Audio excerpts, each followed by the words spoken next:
مين؟ انا عمك ابو قصي. افتح. يا ميت، اهلا وسهلا عمي قصي، شرف. اهلا. شلونك؟ يا هلا. بدي اياك كلمتين على الانفراد. هي نحن على انفراد. ما في عندك حدا؟ ما عندي حدا. تعال لنا.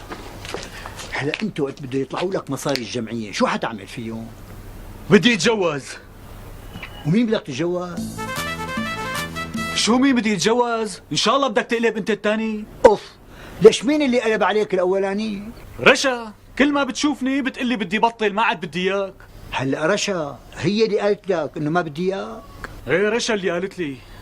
بس خالتي ام قصي الله يخلي لي اياها قالت لي ولا يهمك، بس وينك؟ اوعى تقول له لعمك ابو قصي لانه بينجلط دغري. اخ اي أو اي. شو عمي خير، جيب لك دكتور؟ نخزه اذا نخزه معناتها جلطه. تضرب بهالمنطقه راحت. إيه اذا راحت شو مشان رشا عمي؟ شبه رشا خلاص ترك رشا علي، بس انت لازم كنت تقول لي. شلون بدي لك تنجلط؟ اخ اي لك عمي هي الجلطه. تضرب ويبعث لك حماي مو جلطه ولا شيء. الله يعطيك عافيه الهي. لك لا تكون الجلطه عن جد.